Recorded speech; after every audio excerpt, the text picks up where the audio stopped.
আচ্ছা, বিদেশ তো সবাই আসতে চান, বিদেশের ভিতরে সবাই আসতে চান, কারণ বিদেশে কিন্তু টাকা ইনকাম করার জন্যই কিন্তু সবাই আসতে চায়। তবে বাংলাদেশিদের ক্ষেত্রে দেখা যায় যে ব্যাপারগুলো হয় একটু ভিন্ন, একটু উল্টা। উল্টা কীরকম?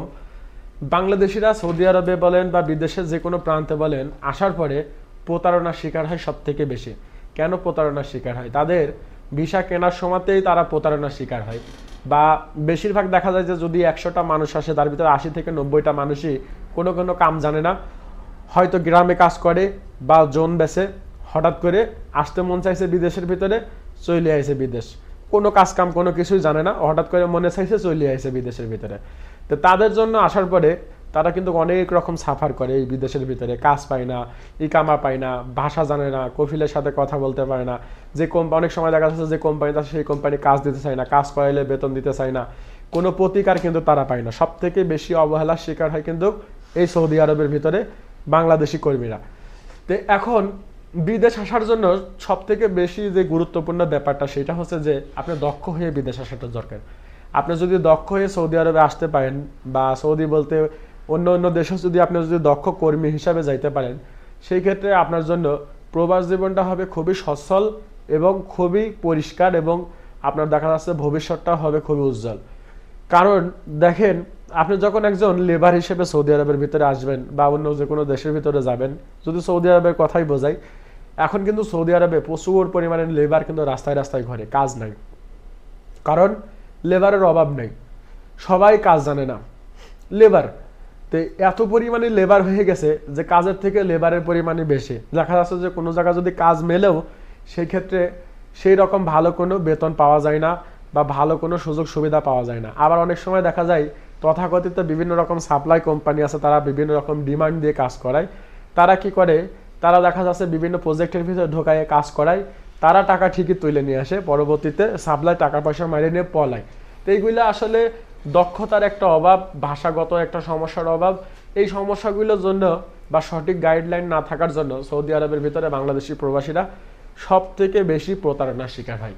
এখন আপনি যদি মনে করেন সৌদি আরব আপনি আসবেন, সেই ক্ষেত্রে আপনার জন্য সব থেকে যে ব্যাপারগুলো ভালো হয় সেটা হচ্ছে যে আপনি যদি কোনো পেশাতে দক্ষ হয়ে আসতে পারেন, তো হইতে পারে সেটা ড্রাইভিং পেশা, হতে পারে মেকানিকের পেশা, হইতে পারে ইলেকট্রিকের পেশা, হইতে পারে গাড়ির কারবার, অর্থাৎ কারবার বলতে যেটা বোঝায় গাড়ির ওয়ারিংয়ের পেশা। কারণ সৌদি আরবের ভিতরে কিন্তু গাড়ির যে ওয়ারিংয়ের যে কাজটা, এটা কিন্তু খুবই খুবই চাহিদা সম্পন্ন একটা কাজ সৌদি আরবের ভিতরে। আপনার তারপরে হইতে পারে আপনি দেখা যাচ্ছে যে কফি শপও আইতে পারেন, যদি আপনি একজন ভালো কফি মেকার হইতে পারেন। এক কথায় আপনি যে সেক্টরে আসবেন কাজ করার জন্য, বা যে সেক্টরে কাজ করার জন্য আসতে চাচ্ছেন, সেই সেক্টরগুলোতে যে কোনো একটা সেক্টরে দক্ষতা অর্জন করে আসার দরকার, যাতে আসলে পারে আপনাকে সেই কাজ দিলে পারে আপনি করে দেখাইতে পারেন। সৌদি আরবের ভিতরে স্ক্যাভিটারের কিন্তু চাহিদা আছে, গ্রেটারের চাহিদা আছে, শেওয়ালের চাহিদা আছে, অর্থাৎ বুলডোজার যেটা, সেইটার চাহিদা আছে। এইরকম করে সৌদি আরবের ভিতরে কাজের কিন্তু প্রচুর পরিমাণে আপনার দক্ষ লোকের চাহিদা আছে।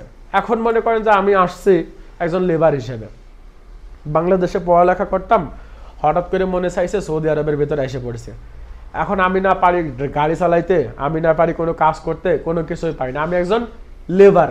এখন যে কোনো কোম্পানিতে যাইতে হইলে, কোনো কোম্পানিতে ঢুকতে হইলে পারে লোডার হিসেবে, লেবার হিসেবে কিন্তু কাজ করা লাগবে। অথচ আমি যদি বাংলাদেশ থেকে কোনো একটা কাজ শিখে আসতাম, সেই ক্ষেত্রে আমি আসার পরে আমি কিন্তু বলতে পারতাম যে আমি এই কাজ জানি। হয়তো আমি বলতে পারতাম আমি মেকানিক বা আমি ড্রাইভার, এই যে আমার লাইসেন্স আছে, বা এই যে আমি মেকানিকের কাজ করতাম, আমার এই যে এই কাজের অভিজ্ঞতা আছে। সেই ক্ষেত্রে যে কোনো একটা কোম্পানির ভিতরে বা কোনো যে কোনো একটা জায়গা কাজের জন্য অফার করলে পারে কিন্তু আপনি খুব সহজেই কাজটা পেয়ে যাবেন সৌদি আরবের ভিতরে। তাই দক্ষ হয়ে আসার কোনো বিকল্প কোনো কিছু নাই। আর যারা সৌদি আরবে আসতে চান তাদের জন্য বলবো, ভাষা আসার আগে কিছুটা ভাষা রপ্ত করার জন্য, কারণ ভাষাটা অনেক গুরুত্বপূর্ণ সৌদি আরবের ভিতরে। আপনি যদি কিছুটা মোটামুটি ভাষা বলতে পারেন, সেই ক্ষেত্রে দেখা যাচ্ছে যে আপনার কাজ নেওয়ার সময় আপনার বেতন যদি 1500 রিয়াল ধরার চিন্তা ভাবনা করে কোম্পানি, যদি আপনি একটু আরবিতে কথাবার্তা বলতে পারেন, সেই ক্ষেত্রে কোম্পানি আরও 200-300 রিয়াল বাড়ায় ধরে। কারণ কি, তখন কোম্পানি চিন্তা করে এ ভাষা বোঝে বা কোনো কাজের কথা বলতে পারে, বুঝতে পারে, তখন কিন্তু কোম্পানি আপনাকে অল্প টাকার অফার কিন্তু কার করতে পারে না।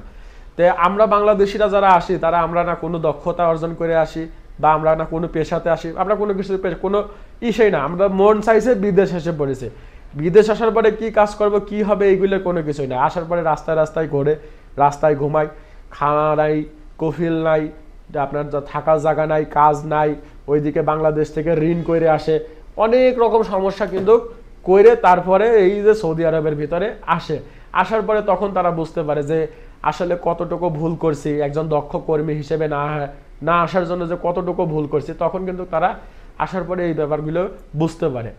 তো এখন আমি বলবো যে সৌদি আরবে আসেন বা বিশ্বের যে কোনো জায়গাতে যান, বিদেশ করতে হইলে পারে অবশ্যই দক্ষতা অর্জন করতে হবে, কারণ হাতের কাজের বিকল্প কোনো কিছুই নাই।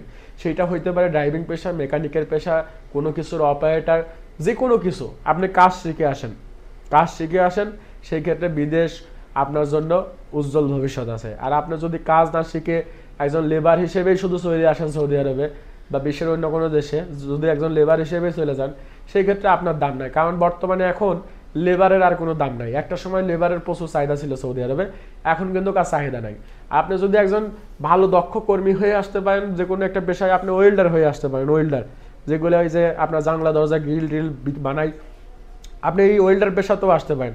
আপনি যদি একজন ভালো ওয়েল্ডার হয়ে থাকেন, সেই ক্ষেত্রেও আপনি একটা ভালো জায়গায় কাজ করতে পারবেন, 2025 টাকা নিচে আপনার বেতন আসবে না।